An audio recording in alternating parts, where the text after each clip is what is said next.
ભારતના જે વિકાસની વાતો થતી હોય છે અને જે ડિજિટલ ઇન્ડિયાની શું છે વાસ્તવિકતા, હું તમને અંજારથી દ્રશ્યો બતાવવા માંગી રહ્યો છું.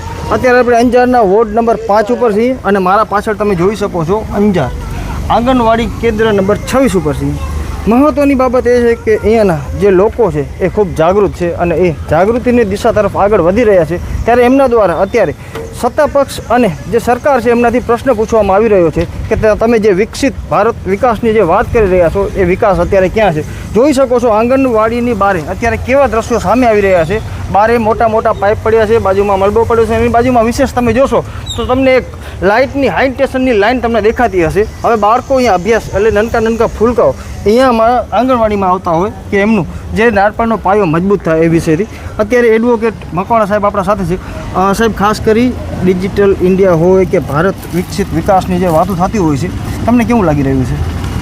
વિકાસની વાતો જે છે એ ખાલી ચોપડા ઉપર ને કાગળો ઉપર છે. કારણ કે વિકાસ તો ઘણો થાય છે, પણ જે સત્તાધિકારીઓ છે એમનો અહીંયા તમે જુઓ છો આ આંગણવાડી છે કેન્દ્ર નંબર 26. અહીંયા ટોટલ 52 નાના નાના ભૂલકાઓ જે છે એ નોંધાયેલા છે. અને આજુબાજુમાં આ જે લાઇટનો જે ડીપી જે છે એની ઊંચાઈ જોઈએ તો 2 ફૂટની ઊંચાઈ ઉપર ત્યાં કને વાયરો લટકી રહ્યા છે ખુલ્લેઆમ. એટલે હોનારત થવાની પૂરેપૂરી સંભાવના છે. બીજું કે આ ખુલ્લો વિસ્તાર છે આખો, બંને બાજુ અહીંયા કને 3 રસ્તા આવેલા છે. અહીંયા મોટા મોટા વાહનો 2 વ્હીલરથી લઈ 4 વ્હીલર અને 10 વ્હીલર સુધીના વાહનો અહીંયાથી પસાર થતા હોય છે. છોકરાઓ જ્યારે આવતા હોય છે એમને ભાન ના હોય કે ક્યાંથી કઈ બાજુ જવું કઈ બાજુ ન જવું, કેમ કે મોટા વાહનો હોય તો ગાડીમાં પોતાના નશામાં ચૂર હોય અને એ ફૂલ ઝડપથી અહીંયાથી નીકળતા હોય તો ત્યાં પણ અકસ્માત થવાની સંભાવનાઓ છે. અને આંગણવાડીનો ઉદ્દેશ્ય છે એ બાળકોનો વિકાસ કરવાનો છે. આ બાળકો છે એ આપણા દેશનું ભવિષ્ય છે, કોઈક પરિવારનો ચિરાગ છે. જ્યારે મા બાપ છે એને આંગણવાડીમાં મૂકતા હોય છે તો એને સમજ આપવા માટે મૂકતા હોય છે, એની ખેલકૂદની ઉંમર હોય છે. તો આંગણવાડીઓમાં વિકાસના નામે પ્લે હાઉસ અને અનેક ગ્રાન્ટો ફાળવવામાં આવતી હોય છે. પરંતુ પ્લે હાઉસ કરવામાં તો આવે, પરંતુ અહીંયા કોઈ એવી જગ્યા જ નથી. જગ્યા છે પરંતુ જો ખુલ્લું આ વિસ્તાર છે આખે આખો, ત્યાં બાઉન્ડ્રી નથી, કાંઈ નથી, તો ત્યાં કને 2 બહેનો છે આંગણવાડીમાં. હવે 2 બહેનો અને 52 બાળકો તો કેવી રીતે એનું કેરટેક કરી શકશે? એટલે આ 2 બહેનો છે એ આ હોનારત નથી. આ હું તમને બતાવું, આ દ્રશ્ય પાછળથી જોજો, આ મોટી મોટી ગાડીઓ છે, આ ગાડીઓ જાય છે. આ બાળકો છૂટે તો અકસ્માત થવાની સંભાવના તો છે જ. એટલે ધ્યાન 2 મહિલાઓ છે ધ્યાન ન રાખી શકે. એની પાછળ હું તમને આગળની સુવિધાઓ છે એમની બતાવું છું. આ જે છે આ આંગણવાડીનું રસોડું છે. આંગણવાડીમાં એમના પોષણ માટે થઈ અને ગ્રાન્ટ ફાળવવામાં આવતી હોય છે. અને અહીંયાથી આગળ આવશો એટલે અહીંયા મૂતેણીઓ છે. આ અહીંયા કને મૂતેણીઓ આવેલી છે. આ ખાડાઓ છે, આ ખાડાઓમાં દારૂની બોટલો પડેલી છે. આ વિસ્તાર જુઓ તમે, અહીંયા આ બારી છે, પાછળની સાઈડ રોડ છે, અહીંયા કને મલબા પડ્યા છે. જો વરસાદનું પાણી ભરાય ને તો આનામાં બાળકોને ડૂબાડવા માટે જેટલી જગ્યા છે એ સરકારે પોતે જ આયોજન કરી રાખ્યું છે કે બાળકોને કઈ રીતે ખાડા, એનું ભવિષ્ય કઈ રીતે ખાડામાં નાખવાનું. જી, એનાથી આગળ વધીએ આપણે તો આ મેઇન લાઈન છે. આ મેઘપર ને અંજાર શહેરથી જોડતો મેઇન રોડ છે. જી, આ મોટા મોટા વાહનો જે જાય છે અહીંયાથી. આ જો કોઈ પણ જાતની સુવિધા નથી.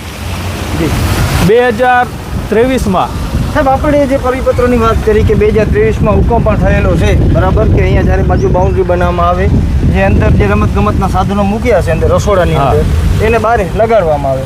પણ તમને આ શક્ય લાગી રહ્યું છે 2023 અત્યારે 2026 ચાલી રહ્યું છે, તમને શું લાગી રહ્યું છે? 2023માં હુકમ થયેલો છે અને ચીફ ઓફિસરને સંબોધીને તાત્કાલિક પગલાં લેવા અને આની વોલ પેન્સિંગ પહેલાં કરાવી, દિવાલ બનાવી એવો હુકમ થયેલો છે.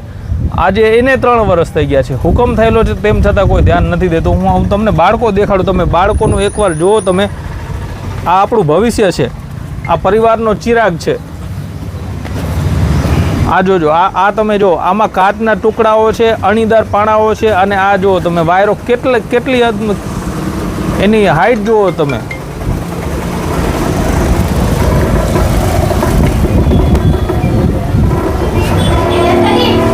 અંદર લઈ લેજો, અંદર આપણે આવીએ છીએ.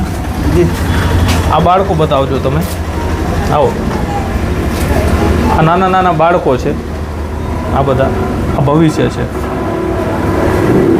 એમને 52 જણા જે છે એ એક રૂમમાં કેપેસિટી જ નથી કે એક રૂમની અંદર 52 બાળકો છે એ ભેગા ખેલકૂદ કરી શકે કે રહી શકે. આવો રસોડું બતાવું. આ રસોડું છે.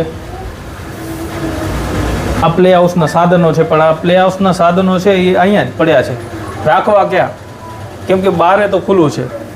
જી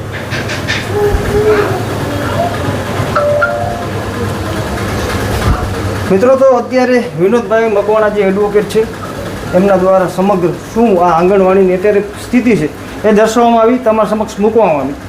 હવે જોવાની બાબત એ છે કે આપણા અત્યારે અંજારના જે ધારાસભ્ય અને રાજ્યમંત્રી અત્યારે કહી શકાય ત્રિકમ છાંગા સાહેબ, એ પણ એક સમયે શિક્ષક હતા. એટલે આજે જે મુદ્દાઓ સાહેબે મૂક્યા છે અત્યારે સરકાર સમક્ષ અને તમારા સમક્ષ, તો એમને પણ આ જે વિષય છે એના ઉપર વિચારવું પડશે અને બાળકોનું ભવિષ્ય કઈ રીતે આબાદ થાય એ તરફ એમને જોવું પડશે. બાકી આ સમગ્ર વિષયને લઈ તમે શું કર્યા છો કમેન્ટ દ્વારા મને ચોક્કસથી જણાવજો. જગદીશ દાપડા સાથે નીરવ ગોસ્વામી, સ્વતંત્ર સમાચાર, અંજાર, કચ્છ, ગુજરાત.